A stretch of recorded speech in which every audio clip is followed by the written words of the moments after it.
Brace yourselves because truth butter just disintegrated the tobacco, healthcare, and pharmaceutical industry propaganda machine. Yep, harm reduction advocates infused common sense into press around the globe this week. We've got Smoking Stasi in North Dakota, scientific sorcery in Malaysia, new law pushback from the South African Tobacco Transformation Alliance. A former New South Wales senator told the South China Morning Post that Australia is a bad example for Hong Kong. And a benefit of the U.S.-China Cold War is that Manila Philippines is now poised to lower the ENDS age requirement back to 18.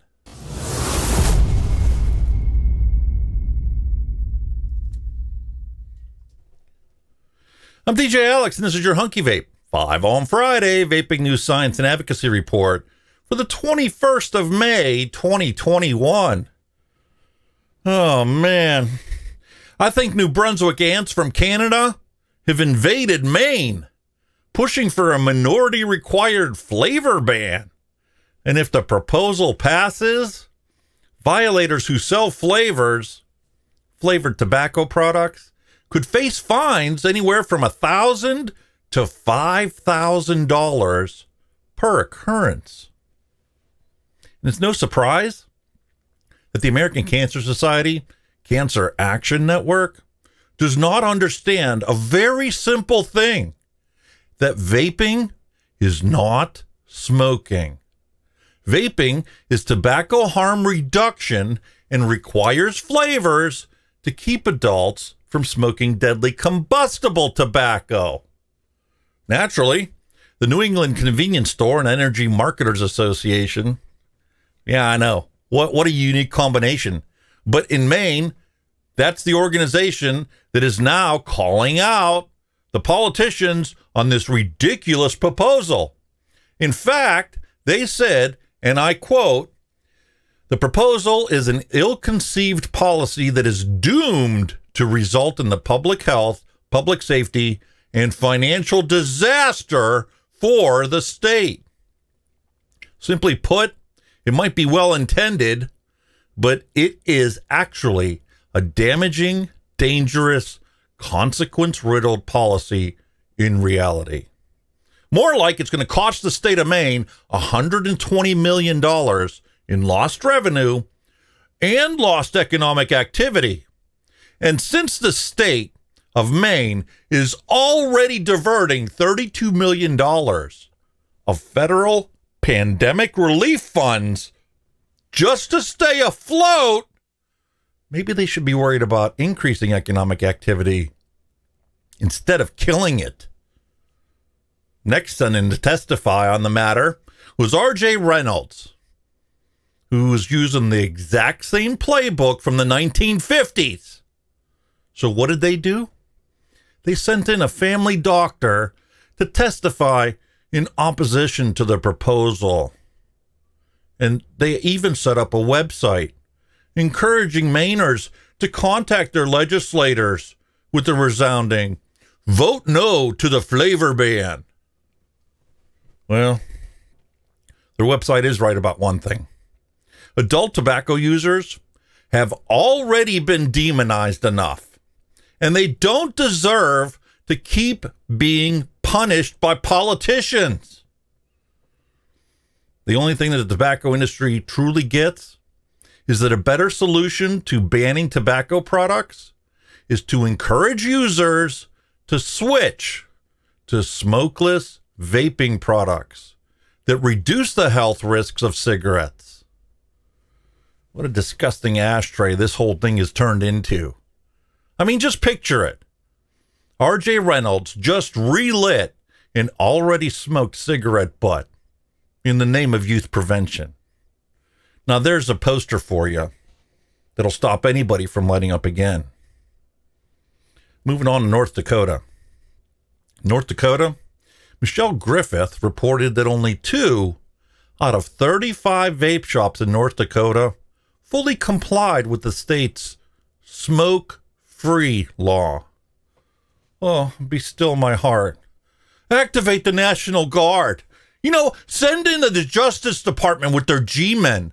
I mean, seriously, 2 vape shops are the only ones that actually complied with the state's smoke-free laws?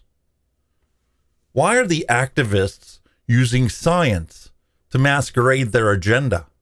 And more importantly, why the hell are 2 vape shops not letting people vape in the vape shop that exclusively caters to adult clientele who vape?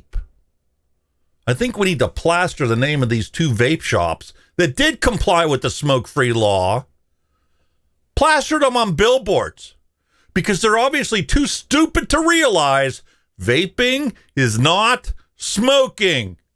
And because vapor does not contain the thousands upon thousands of chemicals that are present in cigarette smoke, the no smoking law should not apply. Moving on to Petaling Jaya, a.k.a. PJ, a.k.a. the sister city to Kuala Lumpur in Malaysia, where the author used the United States study as the basis for his article. His article titled, "Vape has the potential to prevent the early death of smokers. The truth is slipping through the cracks to see the light of day." Yes, sir, the Journal of Population Health Metrics published a study using researchers from the Georgetown University Lombardi Comprehensive Cancer Center, the Yale University School of Public Health, and the University of Michigan Department of Epidemiology, which states, and I quote, "Based on the current trend of nicotine vape products and their use as a substitute for regular cigarettes, a total of 1.8 million deaths can be prevented, and 38.9 million years of life expectancy can be increased over a period of 47 years. So in short, vaping saves lives and increases quality of life for those who switch to the safer alternative to traditional smoking. But I must remind you that this only works when governments allow vaping to be cheaper and easier to access than traditional combustible tobacco. It also means that the pharmaceutical companies, the anti-smoking public health charities, and even the for-profit healthcare lobbyists are going to fight against vaping tooth and nail. And if you don't believe me, let's jump over to the Netherlands, where smoking-related diseases kill 20,000 people every year. And no surprise, anti-smoking lobby groups, who are being led by pharmaceutical company Pfizer and are being funded by heart health and cancer charities, are pushing for more bans and strict regulations on alternative products. In the Netherlands, big surprise. Pfizer doesn't like it when it doesn't have a customer base, because if people stop smoking combustible tobacco, well, they're not going to get sick anymore. It's also no different in South Africa, where the Control of Tobacco Products and Electronic Nicotine Delivery Systems bill that was already approved in 2018 to stop smoking and regulate vapes and electronic cigarettes, well, they're talking about changing it again. And you would think that they would have learned from the past, because when they adopted it back in 2018, you have between then and now to evaluate how effective this public health policy has been and what does it actually do in South Africa. Oh, it's only grown the black market. And it didn't actually change the amount of tobacco that was consumed in South Africa. But it has cost people their jobs. And it continues to limit people's access to safer nicotine products. And we'll take a closer look at this later, because tobacco harm reduction advocates have moved into high gear to fight the Bloomberg propaganda complex. I mean the World Health Organization. And this week's Star Advocate Award goes to Lindsey Stroud, because week after week after week, her articles are getting republished in multiple websites all around the globe. And if this continues, we might actually break out of the advocacy bubble that we live in. Here's the title of her last 3 articles, okay? Proper funding, not prohibitions. Right way to address youth vaping. Yeah, I've seen it in half a dozen websites already. It's amazing. Or how about, if you want fewer teen smokers, stop banning vapes. Yeah. Unbelievable. Common sense. Right in the freaking title. And here's my favorite one, okay? And this is because this week when I was doing the research for this week's news, I can't tell you how many different websites I actually found this on.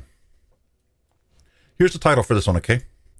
By ignoring World Health Organization, UK could emerge as the world leader in tobacco harm reduction. I'm telling you, she is an advocating machine. She just called out the World Health Organization and the UK in a single article. She told the World Health Organization that as a taxpayer-funded entity, you know, maybe they should look to serving everyone and not just Bloomberg. I mean, she uses common sense to question why the World Health Organization isn't taking successful UK public health policies and encouraging others to try them in their country. Meanwhile, in the same article, she also challenges the UK and essentially tells them to stop resting on their laurels and challenge the World Health Organization at the upcoming FCTC COP9 to flaunt their successful harm reduction smoking conversion rates at everybody else in attendance. Especially because with Brexit now, it allows the UK delegation to pretty much go and do whatever they want. I mean, the UK delegation can go to the meeting, put their 2 cents in, and then when they leave, the UK can do whatever they want. They can adopt their own policies. They don't have to follow the laws that were established by the European Union Consortium. And they don't have to follow the EU consensus view, which we all know does not work. Prohibition only creates a growing black market and does not actually get people to change their behavior. I'd love to keep beating this drum, but this news report would turn into an all-day marathon after all the stuff that I've read for this week.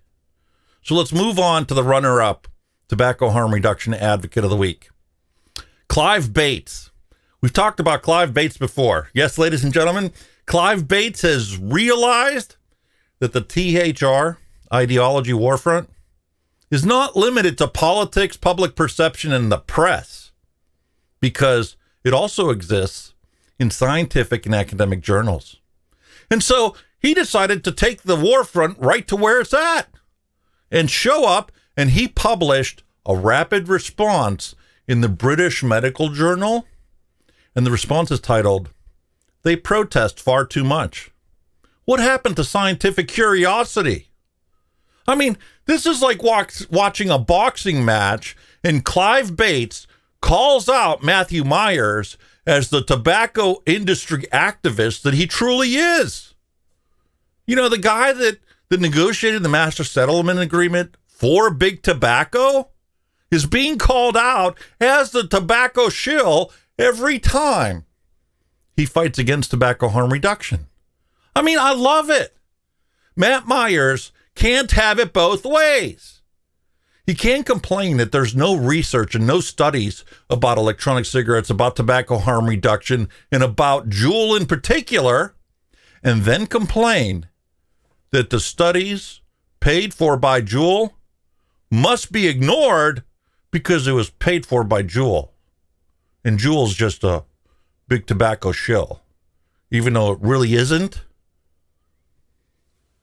Especially because the studies clearly show that cigarette smoking decreased at a dramatic rate after Juul was introduced onto the market.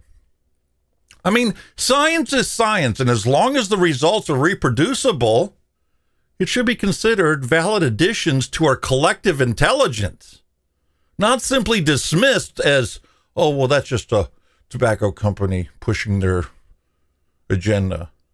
Maybe if you actually read the scientific studies, you'd realize what they're about. And the fact that a lot of the ones that have been published aren't actually individual studies that are done by Juul or by the Juul's assigned scientific team, that they are literally taking multiple academic papers and compiling them into a single scientific summary of all the existing research that's already out there, of data that is pulled from other scientific arenas. It's not like they went out and had bean counters count how many people quit smoking since Juul came onto the marketplace. The data is already out there. We just had somebody look at it and evaluate it and compare it, and anybody else can go look at the same numbers and come up with the exact same results.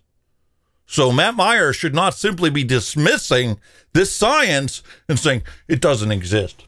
It's not real. Whatever happened to curiosity, scientific curiosity, and the quest for knowledge?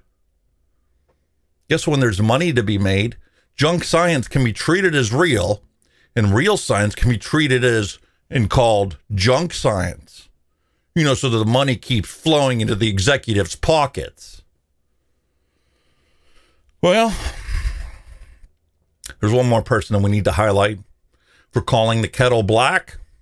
How about former Australia New South Wales Senator David Lindsey told the South China Morning Post that Australia's vaping ban didn't have impressive results, and that Hong Kong should think twice before implementing draconian restrictions and high taxes. Well, unless it wants an exponentially growing black market. You see, David knows firsthand that the Australian regulators have convinced themselves that vaping is a devious plot by big tobacco. And you see, he also knows that this is utter rubbish. Vaping was actually invented by a pharmacist who wanted to quit smoking but couldn't quit using the pharmacological products that he dispensed on a daily basis. And see, he had to come up with something that would actually work and actually enable him to quit smoking. Because, see, he didn't want to die like his father did from the consequences of smoking your entire life. And see, he also knows that smokers deserve better public policy based on science instead of policy based on disapproval numbers of smoking and disapproval numbers of tobacco companies. Amazing things can happen when people do amazing work and stand up to demand common sense solutions instead of panic-driven policies. Well, that's exactly what's happening in the Philippines. House Bill 9007 has passed the second reading. And if the proposed Non-Combustible Nicotine Delivery Systems Regulation Act continues and becomes law, it's going to once again allow 18-year-old adults to purchase plain fruit flavors, nut flavors, coffee flavors, tea flavors, vanilla, caramel, tobacco, menthol, and mint-flavored ENDS products. There's a bunch of restrictions and limitations to keep these products away from minors, but it does set a precedent. Recognizing vaping as a quit smoking tool that its creator designed it to be. Ain't nothing to it but to get into it.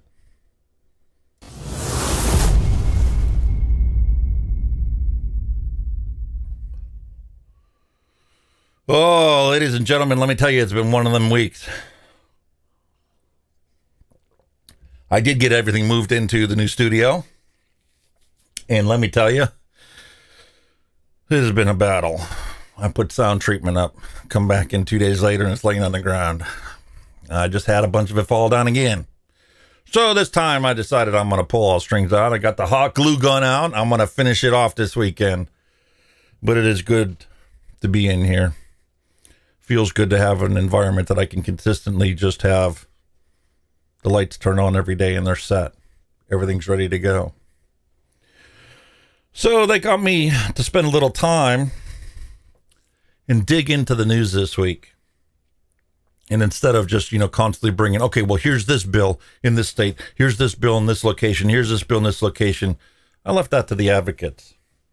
This week, we're going to actually take a look at what is going on all around the globe.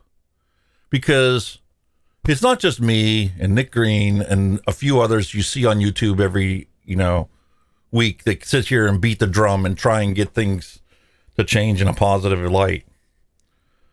We have the World Vapers Alliance fighting for our rights, organizing and creating events so that people can show their displeasure with what the public policies are in the areas that they live in, and bring to light the reality and the facts regarding tobacco harm reduction and the products that are out there. But in Maine, they don't want to hear it. They don't want to hear any of this because they just want to beat the drum the society and the fearmongers have pushed into the press to foster their agenda. And Maine currently is weighing a ban on all flavored cigarettes. And unfortunately, in the United States, this is considered a cigarette, even though there are no tobacco products at all in this. None. Zero. Not even in that liquid. No tobacco derivative is contained within this product, but it is defined as a cigarette, as a tobacco product. I mean, it'd be like looking up at the sky and calling it red or orange in the middle of the night. And then a politician passing a law saying, at night, the sky is orange. What? No, it's not. And it's time for people to stand up and say, what's right is right, what's wrong is wrong. It's time to stand up to these people and tell them. It's time for common sense and logic and science to rule what happens in society. Stop the fear-mongering because it accomplishes nothing good. Well, if you live in Maine, I highly suggest you get a hold of your elected representatives and you let them know that you don't like this new flavor ban. And you can tell them where to go shove it. And don't even be nice about it. I understand, you're supposed to be nice to people. You're supposed to convey the sense of, legitimacy and treat them with a sense of respect. But what grounds do they have for pushing for this? What scientific basis is there that, it's got to protect kids, right? Kids are not using this because of the flavors. There isn't a single scientific study out there that shows that. And if you look at the data from the kids that they do survey, because it happens on a regular basis, our government goes around and surveys things on a regular basis to accumulate that data so that later scientists can aggregate that data and evaluate it, look for trends. Kids have already proven, and I have to laugh, because you got the Parents Against Vaping. They did multiple interviews, and in the interviews, they actually said, well, my kid was using vapes and was addicted to them. And when he couldn't get his vapes, he went to the store and he got other nicotine products. So in other words, it isn't the vape. If the kids are going to go do something, they're going to go and do it. Well, that's not stopping the legislators in Maine from pushing for this flavor ban. And it doesn't stop the legislators in all the states, in all the countries around the world, from grouping tobacco and tobacco harm reduction in the same boat. The worst thing that you can do to an ex-smoker is to force them to hang out with the smokers. I mean, that's like taking and putting a fat kid on a diet and making him sit in a room full of pies and cakes and all kinds of sweets that the guy would love to have.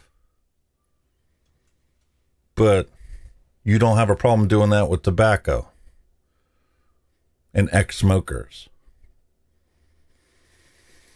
Well, there are people that are standing up for your rights, and there are people that are calling out the bullshit and saying it's time for us to have some common sense.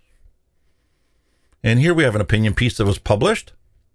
It said cops have better things to do than enforce the inane strictures of the Smoking Stasi.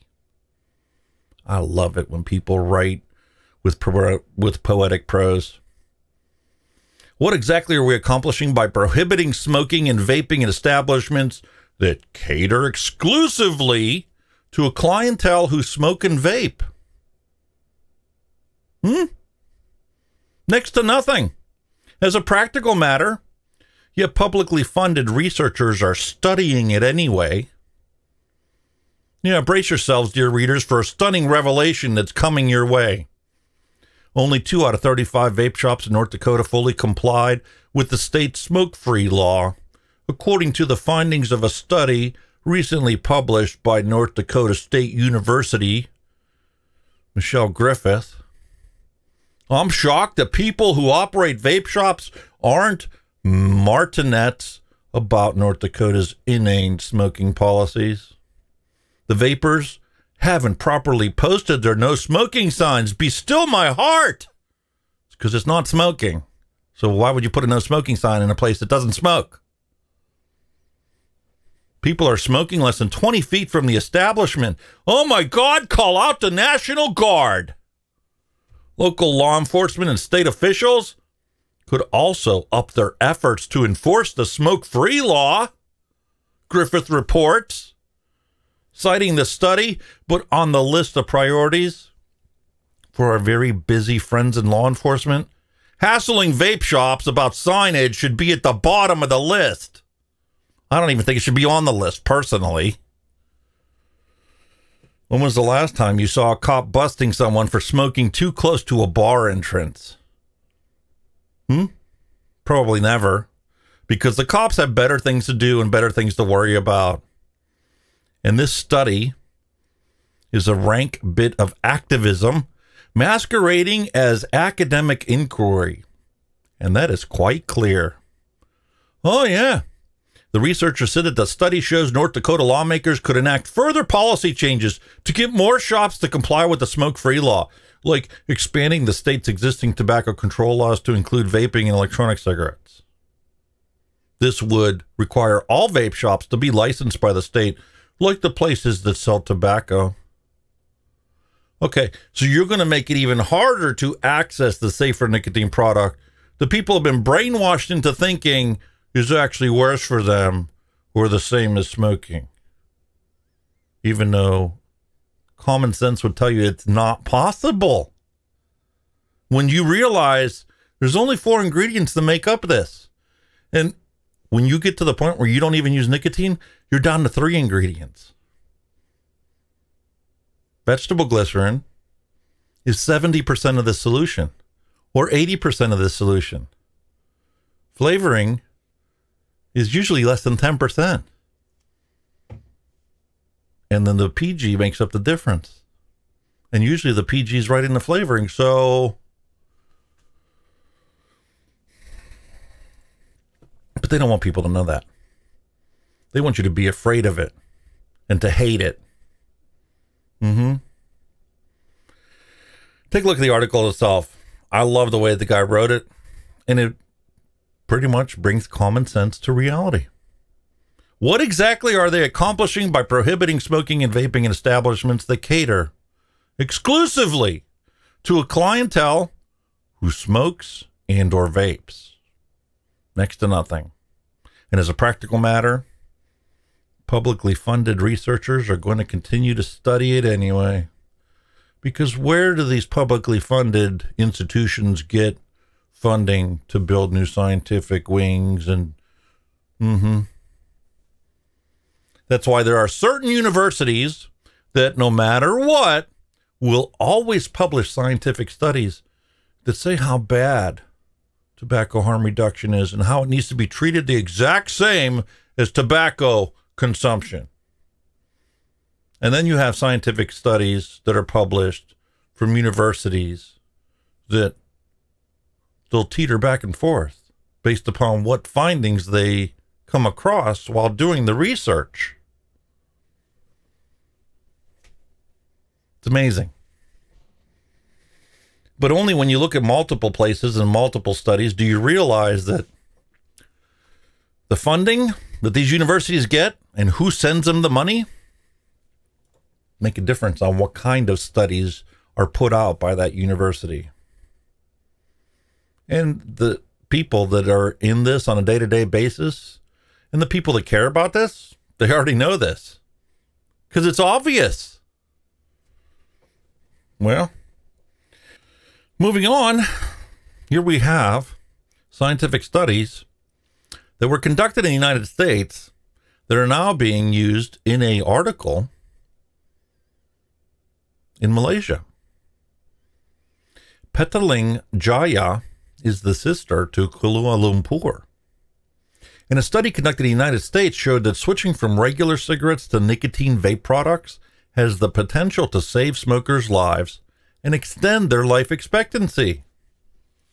We've seen this study before, and we know what it says.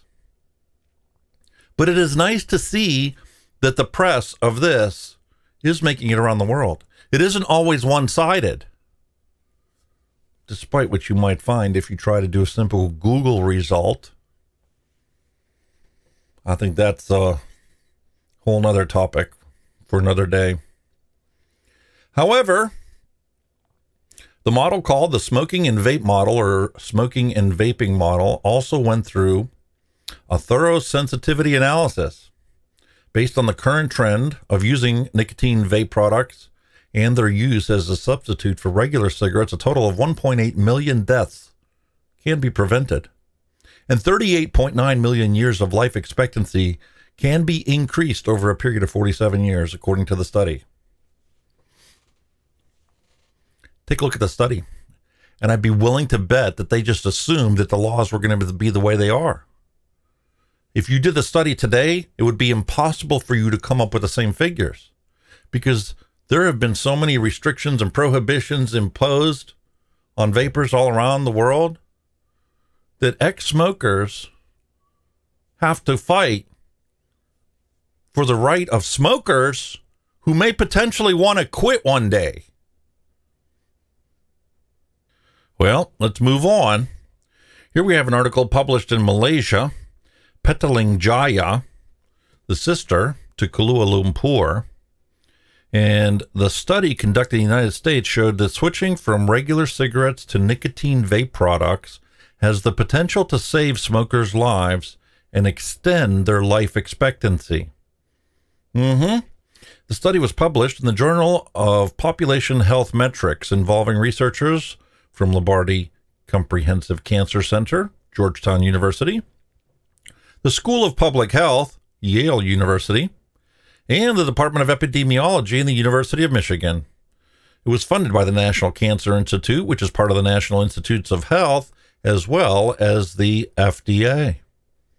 The Center for Tobacco Products in the United States published this study, so they already know the potential benefits of tobacco harm reduction. They already know the potential life savings that can be experienced by people who switch from combustible tobacco to tobacco harm reduction products. It's amazing. What's going to happen with the PMTA process? What's going to happen with all these products that have already submitted all of the papers and the scientific research that was done to show that their products are safer? Are they going to be classified as a safer alternative product? Are they going to get a reduced harm risk assessment and certificate? And if they don't, why? They're going to have to explain why. It's an eventuality. The FDA has to approve the PMTA applications for all these products.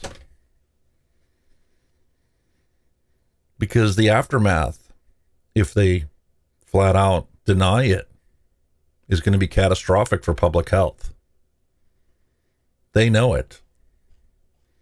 There's a reason why there's a shift going on in the public policy lawmaking that's going forth on a day-to-day basis.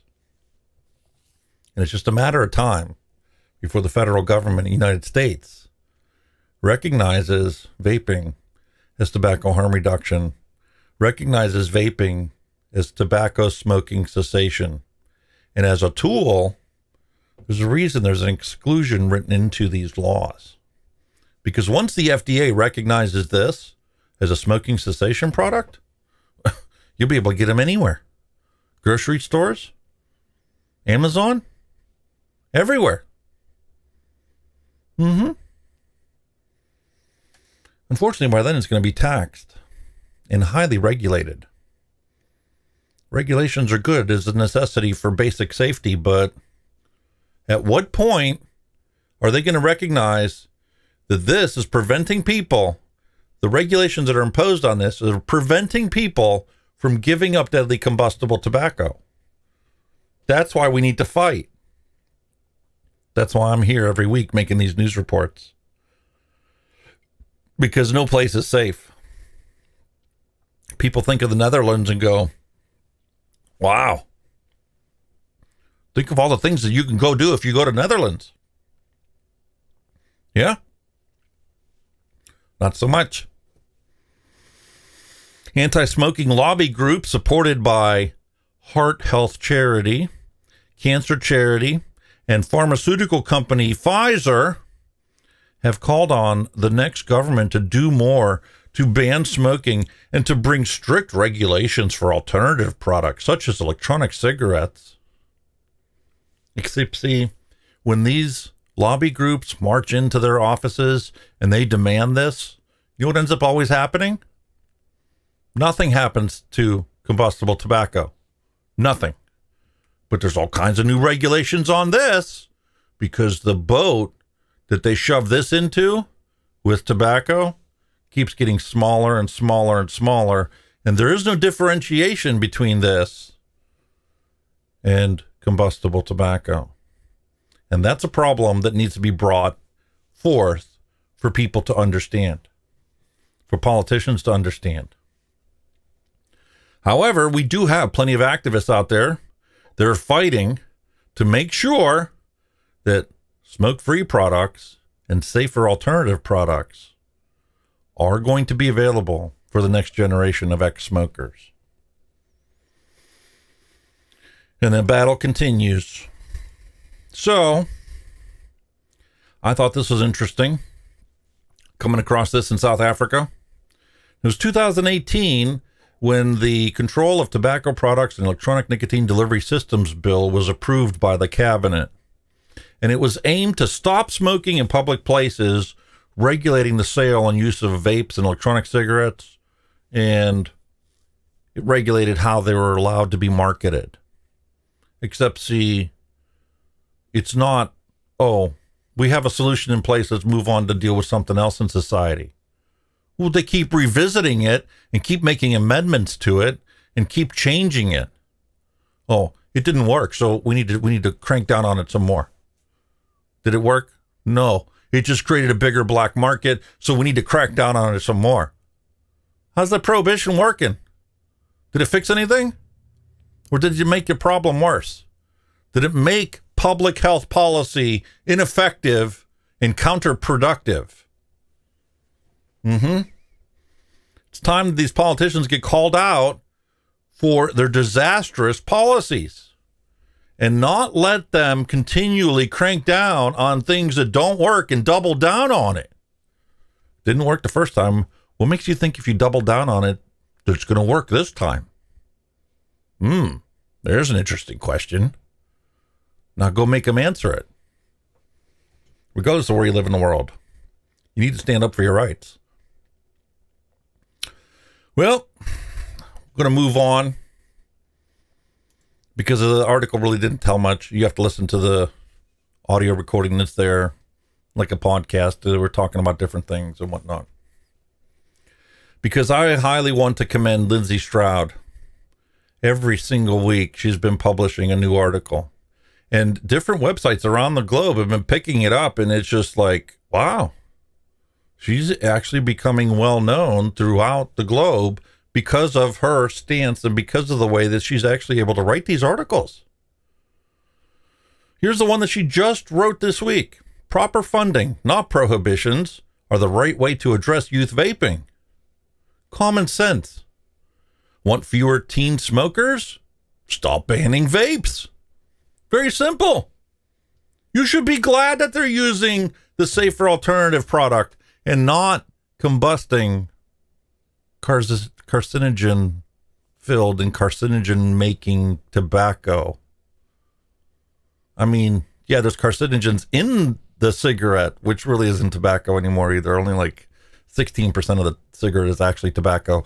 The rest of it is like crap that's sprayed on the paper and shredded and thrown in as filler. That's another video coming up.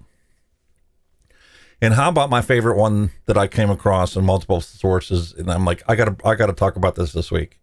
It says, by ignoring World Health Organization, the UK could emerge as a world leader in tobacco harm reduction.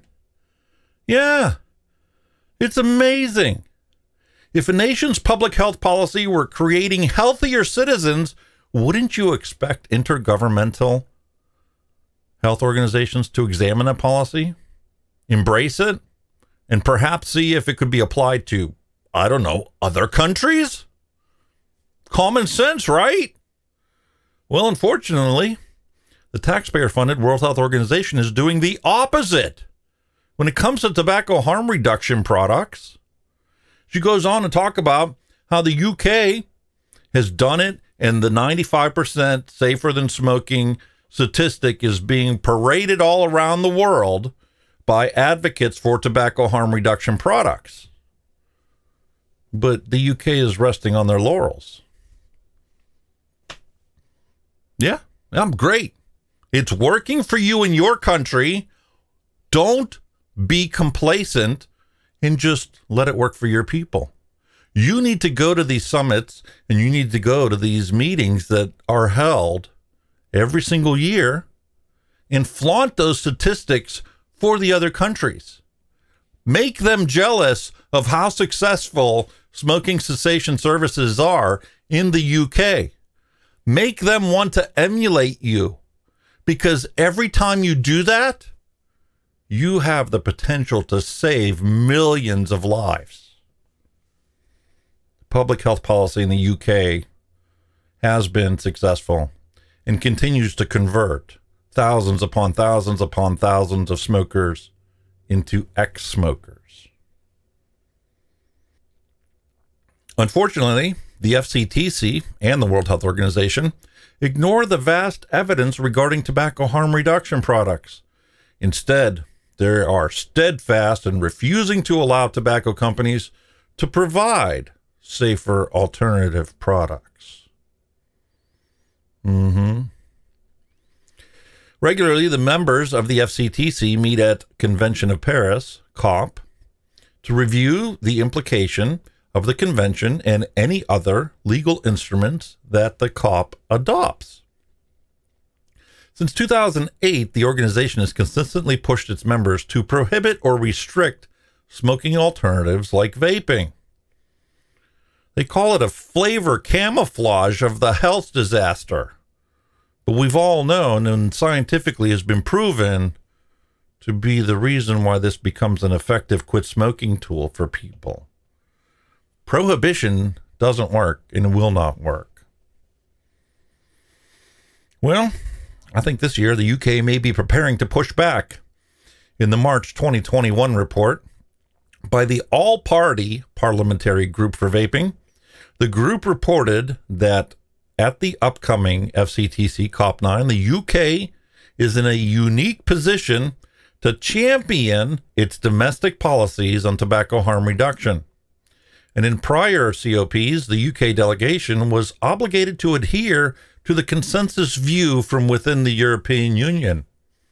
but now it's post-Brexit.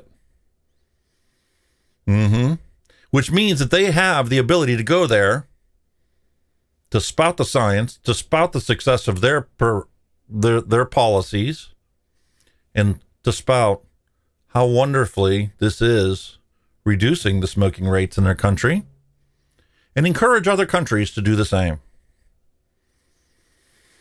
The UK should not have to defend its tobacco harm reduction products to the World Health Organization, because the taxpayer-funded organization that purports to protect global health has staunchly disregarded novel tobacco products. At the publication for the APPG for Vaping report, MP Mark Pawsey and the chair of the APPG Vaping Group declared that with WHO taking an increasingly hostile stance on vaping, it is more important than ever that the UK be guided by the science. Amazing job. So here we have the other articles that she's been writing, and every single week she publishes a new one. I'm curious to see what's going to come out next week. You can take a look. There'll be a link in the description below for inside sources where she's been publishing it, and there'll be a link in the description for where I came across it this week. NWI.com. So how about we have Clive Bates, who has been a long time tobacco harm reduction activist, and he took the fight directly to the scientific journal. When you come across something that infuriates you, you need to act on it, and you need to do what you can to try and make the situation better. And he has constantly been going to these meetings, and he's one of the big well-known names in the tobacco harm reduction arena. Well, he wrote a rapid response to the academic journal, which criticized the special issue funded by tobacco industry.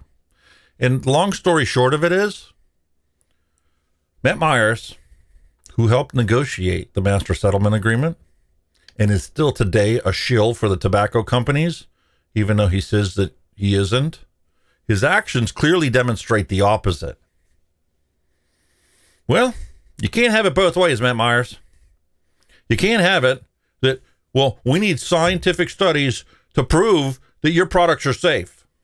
And then when Juul provides the scientific studies, they go, we can't use your scientific studies because you paid for it. It's big tobacco money funding it, so it doesn't count. You can't have it both ways.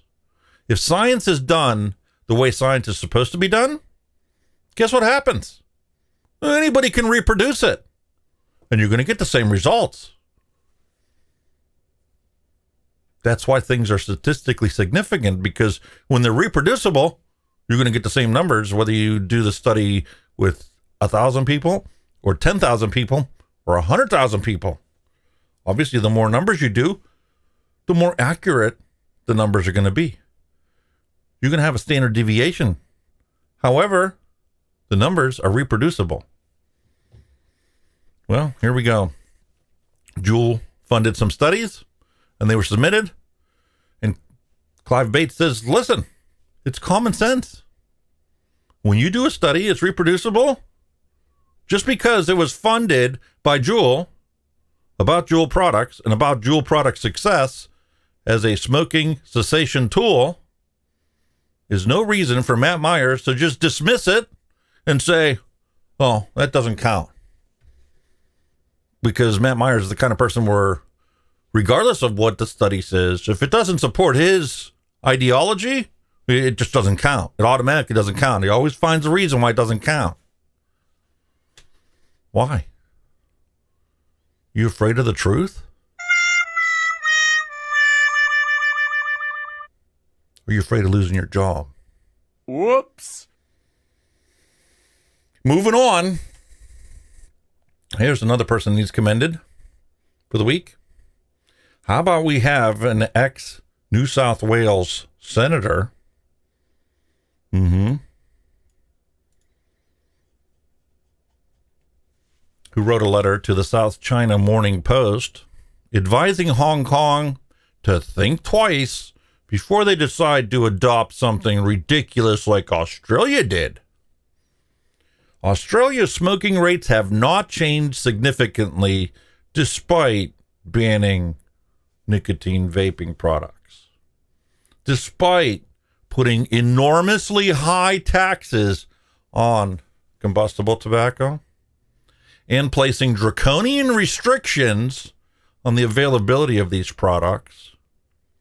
The only thing that they've done is grow a black market. And we've seen this in countless other locations all around the globe. You would think politicians would eventually learn from the mistakes that others have made. Nope. No. So, take a look at this link in the description below if you want to read this. Pretty interesting. Vaping nicotine is one of the most effective means of quitting smoking. It's not perfect. Not consuming nicotine is always preferable, but it is vastly safer than inhaling smoke into the lungs. It is not the nicotine that causes the lung and heart disease, but the thousands of other chemicals that are created when you burn tobacco. It's a very interesting article. Australian regulators have convinced themselves that vaping is a devious plot by Big Tobacco. This is despite harm minimization being well accepted in other areas of public health. Indeed, Australia's history on this, such as our pioneering of the option of methadone treatment for hardcore heroin addicts, is a matter of some pride. As a consequence, Australian smokers who want to quit are denied an effective means of doing so. Many people will die from smoking-related diseases and illnesses because of it. With vaping products banned and cigarette prices sky high, another consequence is that a huge black market in cigarettes has developed. A study by KPMG in Australia found that illicit tobacco accounted for 20.7% of the market, costing the federal government $3.4 billion in evaded duty. The chief beneficiaries of this are criminal syndicates with links to serious crimes, including human trafficking and terrorism. Smokers deserve better than public policy based on disapproval of smoking and antipathy towards the tobacco companies. In other words, just because you hate smoking and you hate big tobacco companies does not mean that you need to just completely ban and outlaw it. Moving on, here's our next article. It's our last one for today. Bill regulating electronic cigarettes and vapes okayed on the second reading. Manila Philippines, a measure regulating the sale and use of electronic cigarettes and vapes in the country, has been approved in the House of Representatives. Yep, House Bill 9007 seeks to restrict access to electronic nicotine delivery system products only to those 18 years old and above. Wow. We're actually moving the other direction from what the United States did. Draconian law imposing that only 21 and above. It's interesting. You can sign up for the military at the age of 18. The age of 18 is considered the age of maturation where you are now classified as an adult. Well, except when it comes to tobacco products and drinking. Then you have to be 21. Here we have in Manila. They're going at it and they're saying, you know what? If you're 18 years old and you want to buy these products because you've been stealing cigarettes off your parents and now you're addicted to them and you want to quit smoking, well, now you can switch to the safer harm reduction product and you can switch and go and have access to electronic nicotine delivery systems. And it's amazing when you have a government that actually looks and listens to science and has a little bit of compassion for its citizens and says, listen, science shows that this is a safer, 95% safer product. or 97% safer or 99% safer product. So switch to it. Stop smoking those death sticks. Switch to the safer nicotine product. And now they're in the process, as if House Bill 9007 passes, heat not burn products and electronic nicotine delivery system devices known as vapes are going to be available if you're 18 and older. It's amazing. While the bill does set precedent and recognize vaping as a safer harm reduction alternative, it does impose certain bans as part of it. And they all do. They all are designed to keep the kids from having easy access to them. But they also look at as a society and say, we need to make sure that adults have easy access to the safer harm reduction products. So they actually went through and came up with a comprehensive plan. It's amazing what happens when people follow the signs and allow things that are going to save people's lives. It's fantastic. Congratulations, Manila Philippines. Your citizenry are going to have better public health outcomes because you are passing this law. And that wraps up the Vaping News, Science, and Advocacy for this week. I want to thank you guys for watching. I still got a lot of work to do in this room to finish it off. However, I am going to start publishing my product reviews. I've got a couple little documentaries that I'm going to be doing. Not so much documentaries as much as they are, I don't know, compilation of various news sources that I found. For example, I talked about a long time ago about doing a episode about the history of a volley. Where did a volley come from? And who do we have to thank for all of these deaths that have taken place? That's going to be one of them. I've got other ideas that I've been working on for a while now. Now that I have the facilities and the environment where I can literally come in every day, just have the lights automatically come on. They're automatically preset to the same levels. I can actually focus on making progress on these things. So you can look forward to those things coming up on the channel. This weekend, I'm going to finish up buttoning things up around here. And starting next week, look for the videos on a more consistent basis than just my news, science, and advocacy on the Fridays, on the weekends. I want to thank you guys for watching, and I'll catch you all next week.